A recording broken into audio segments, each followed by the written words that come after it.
अभी आपने देखा था कि हाँ हमने यहाँ पे प्लस प्लस करके एक एक करके रेफरेंस दिया था। अब हम देखेंगे कि हम फॉर्मूला का यूज कैसे करेंगे। फॉर्मूला मतलब हम सम फंक्शन का यूज करेंगे यहाँ पर, कि जो प्री डिफाइंड फंक्शन होते हैं एक्सेल के, उसमें से पहला फंक्शन हम यूज करेंगे सम। इज इक्वल टू यूज कर सकते हैं या प्लस, जैसे कि मैं आपको पहले बता चुका हूँ। अब यहाँ पे जैसे ही मैंने एस टाइप किया, एस टाइप करते ही यहाँ पे मेरे पास एस रेंज से जो भी फंक्शन आ रहे होंगे वो सब दिखाई देंगे। इसके सामने आप यहाँ पे ये देख सकते हैं एफ एक्स लिखा हुआ है, यानी ये फंक्शन है। तो यहाँ पे काफी सारे फंक्शन आ रहे हैं। अगर आप एस यू एम टाइप करेंगे तो देखिए पूरा फंक्शन आ जाता है। और इसके बाद आपको ब्रैकेट स्टार्ट करना है, यानी पैरेंथेसिस। अब पैरेंथेसिस स्टार्ट करने के बाद इसका सिंटेक्स जो है नंबर वन नंबर टू, इसमें हम रेंज भी दे सकते हैं। ठीक है, अब number one range, number two range. अगर आप यहाँ पे रेंज देना चाहते हैं तो यहाँ पे आप रेंज टाइप भी कर सकते हैं। और यहाँ पे जैसे ही मैंने क्लिक किया देखिए एक लाइन आ गई, यहाँ पे बॉर्डर इसको कर लिया है। और इसके बाद अगर मुझे सेलेक्ट करना है तो मैंने यहाँ पे डेटा सेलेक्ट कर लिया। अब देखिए C6 से लेकर F6 तक का डेटा सेलेक्ट हुआ है। अब यहाँ पे C6 starting of the range और F6 end of the range. इसके बीच में जो कॉलन आया है डबल डॉट, इसका मतलब है टू, कि यहाँ से यहाँ तक, जनवरी से अप्रैल तक। और ब्रैकेट बंद करूंगा। अगर मैं एंटर हिट करता हूं तो देखिए यहाँ पे रिजल्ट आ जाता है। अब आपको ये चेक करने की क्या स्टेटस बार में चेक कर सकते हो, तो हाँ जरूर आप चेक करना चाहें तो चेक कर लीजिए। यहाँ पे 47,039 टोटल आ रहा है, तो यहाँ पे भी सेम टोटल है। अब आप यहाँ पे देख रहे होंगे कि सही रिजल्ट आ गया। आप इसको दूसरे वे से करना चाहे, अब मैं यहाँ पे सेम रिजल्ट निकालना चाहता हूँ तो यहाँ पे S U M, okay, range दिया मैंने, यहाँ पे टाइप कर सकते हैं। पहले टाइप करते हैं यहाँ पे मैं टाइप करता हूँ C7, ओके, कॉलन। अब यहाँ पे रेंज सी सॉरी F9। ओ, मैंने यहाँ पे गलत रेंज दे दी। बट अगर आप चेक करना चाहें तो यहाँ पे जो रेंज मैंने दी है आप इसको ठीक भी कर सकते हैं यहीं से। आपने देख लिया कि हाँ आपने फॉर्म फंक्शन लगा दिया, बट आप अगर रेंज चेंज करना चाहें, आप देखेंगे कि ये जो बॉक्स है, ठीक है, तो इसमें जैसे ही मैं यहाँ पे आया तो यहाँ पे दोनों कॉर्नर पे जो कॉर्नर है यहाँ पे, तो यहाँ पे डॉट्स आ रहे हैं। तो इससे मैं इसको रिसाइज कर सकता हूँ। आप देखिए मैंने इसको रिसाइज किया तो ये ऑटोमेटिकली C7 से F7 आ गया। अगर आप इसको नेविगेट करना चाहें तो आप जस्ट इसके ऊपर क्लिक करेंगे, आप इसको माउस से चेंज भी कर सकते हैं। हावर करके इस पे क्लिक कर रखा है मैंने, और इसको कहीं और भी लेके जा सकता हूँ, बट मैं ऐसा नहीं करना चाहता। मुझे जो सही रेंज चाहिए उसको मैंने सेलेक्ट किया, ब्रैकेट क्लोज और एंटर। इसके अलावा आप यहाँ पे जो फॉर्मूला बार देख रहे हैं इसके पास भी fx लिखा हुआ है। सेम fx जो हम फॉर्मूला स्टार्ट करते हैं तो यहाँ पे fx लिख के आता है, तो सेम यहाँ पे भी लिखा हुआ है। आप माउस यहाँ पे रखें और जैसे ही मैं इस पे क्लिक करूंगा तो देखिए क्या होता है। आप यहाँ पे देख रहे होंगे कि यहाँ पर काफी सारे फंक्शंस आ रहे हैं। अब आप यहाँ पे फंक्शन जो सबसे पहले हमने मोस्ट रिसेंटली यूज, तो यहाँ पे मोस्ट रिसेंटली यूज में फंक्शंस जो आ रहे हैं वो काफी सारे, तो हमने यहाँ पे सम फंक्शन यूज किया था। अब सम फंक्शन पे क्लिक करना चाहें आगे क्लिक भी कर सकते हैं, और अगर आपको और फंक्शन देखने हैं तो आप ऑल पे जाएंगे, ओके, और यहाँ पे एस टाइप करेंगे तो देखिए एस की सीरीज स्टार्ट होगी। अब आप यहाँ पे SUM टाइप करेंगे तो यहाँ पे सम फंक्शन आ जाएगा। अगर आप टाइप यहाँ करना चाहे तो इस पे इसको क्लोज कीजिए और यहाँ पे सम लिखेंगे गो, ओके, तो यहाँ पे सम फंक्शन पे आ गया। और इसके बाद इस पे हमने क्लिक किया।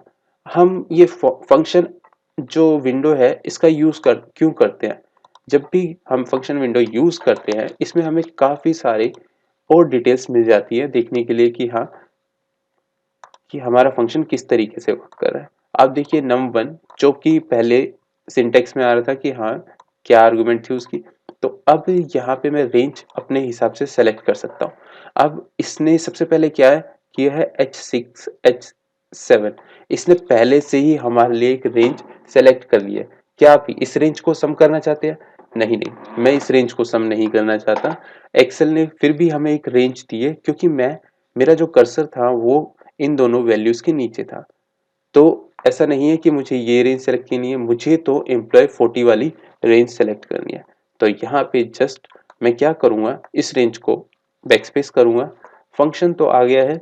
अब मैं रेंज सेलेक्ट करना चाहता हूँ। अब जैसे ही मैं यहाँ रेंज सेलेक्ट करूँगा तो आप देखिए विंडो कोलैप्स कर जाती थी, कई जगह यहाँ पे ये कोलैप्स ही रहेगा, और अगर कोलैप्स नहीं करती तो शायद आप एक्सेल 2016 2019 या फिर ऑफिस 365 यूज कर रहे हैं। बट जैसे ही मैंने यहाँ पे इस रेंज को सेलेक्ट किया तो उससे रिलेटेड डिटेल्स मेरे पास ये आ गई कि आपने इस रेंज को सेलेक्ट किया, उसमें ये वैल्यूज है और ये टोटल है। तो यहाँ पे फंक्शन रिजल्ट भी आ गया है। तो आप देखेंगे कि पहले से ही इसने हमें रिजल्ट बता दिया है। अगर हम चाहें तो एंटर कर दें यानी ओके कर दें तो हमें यहाँ पे ये रिजल्ट दिखाई देगा। आप देखिए यहाँ पे ये रिजल्ट शो कर रहा है। इसके अलावा इसको मैं डिलीट कर देता हूँ। इसके अलावा अगर आप चेक करना चाहें तो यहाँ पे फंक्शंस काफ़ी सारे भी हैं, ठीक है। तो फॉर्मूला में जाएंगे हम। ओके, यहाँ पे फॉर्मूला में जाने के बाद सबसे पहले आ रहा है ऑटो सम। सम हमने सम फंक्शन लगाया था, यहाँ पे ऑटो सम का मतलब क्या है।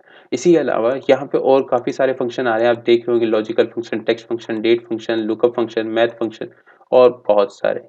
यहाँ पे तो इंजीनियरिंग से रिलेटेड फंक्शंस भी आ रहे हैं। ओके, तो अभी जो हमने फंक्शन यूज़ करना है वो है ऑटो सम। अगर मैं यहाँ पे ड्रॉप डाउन पे क्लिक करूँ तो इसमें काफ़ी सारे फंक्शन आ रहे हैं कि हाँ, ऑटो सम के बाद भी एवरेज, काउंट नंबर, मैक्स, मिन और अदर फंक्शंस भी आ रहे हैं। बट मैं जैसे ही ऑटो सम पे क्लिक करता हूँ देखते हैं क्या होता है। ये ऑटो सम यहाँ पे भी होगा और होम टैब पे भी होगा। आप होम पे जाएंगे तो यहाँ पे भी फंक्शन ऑटो सम का आ रहा है और यहाँ पे भी। आप दोनों में से कोई चूज करना चाहे चूज कर सकते हैं। आप ओके करेंगे, इस पे क्लिक किया ऑटो सम पर और आप देखिए इसने पहले से ही एक रेंज दे दिया हमें सी ओ। तो यहाँ पे है H6 से H8। क्या हमें इस रेंज का सम करना है? इसने हमें रिजल्ट नहीं दिया, इसने हमें सिर्फ इंडिकेशन दिया है। क्या आप इस रेंज को सेलेक्ट करना चाहते हैं? नहीं, नहीं, मैं इस रेंज को सेलेक्ट नहीं करना चाहता। मैं रेंज सेलेक्ट करना चाहता हूँ जनवरी से अप्रैल। तो मैंने जैन से अप्रैल की रेंज यहाँ पे चेंज किया और अब क्या लगता है कि मुझे ये रेंज सही है तो ठीक है। अदरवाइज आप यहाँ पे इस रेंज को शिफ्ट भी कर सकते हैं या फिर अब जैसे ही मैंने यहाँ पे num1 की रेंज दी है, आपको पता है कि हाँ, इस एम्प्लॉय की किसी और जगह भी वैल्यूज दी हुई है। लेट्स सपोज कि मैंने ये इसी से जो टोटल में पहली वैल्यू है इसके इसी एम्प्लॉय की है, तो अब मैंने कॉमा दे दिया। अब मैंने एक और रेंज सेलेक्ट कर ली। अब रेंज सेलेक्ट करना चाहे पूरी रेंज भी सेलेक्ट कर सकते हैं और अगर आप एंटर दबाना चाहे तो एंटर दबा के आपको टोटल यानी दोनों रेंज का रिजल्ट आएगा और दोनों के रेफरेंस भी नजर आ जाएंगे आपको। दोनों अलग अलग कलर से इंडिकेशन आपको दे रहे हैं, ठीक है। बट मैंने यहाँ पे मिस्टेक किया है तो मैं इसको दोबारा से ठीक कर देता हूँ और F2 करके मैंने इस रेंज के अंदर गया, इस फॉर्मूले के अंदर गया और यहाँ पे जो भी मैंने फंक्शन लगाया था उसको मैंने एडिट कर दिया और एंटर। आप देखेंगे कि यहाँ पे टोटल निकल के आ गए हैं सबके। अब एवरेज, एवरेज कैसे निकालते हैं? सेम जैसे मैंने यहाँ पे ऑटो सम किया था।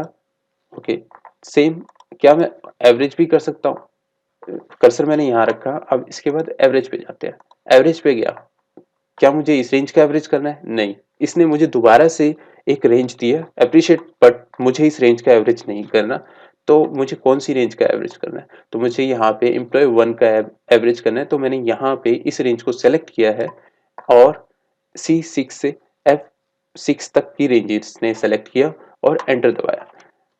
अब आप देखेंगे कि हाँ, अगर मुझे इस रेंज का एवरेज करना था, क्या रिजल्ट सही है। मैंने इस रेंज को सेलेक्ट किया और नीचे स्टेटस बार में जाके चेक किया क्या 11,760 आ रहा है।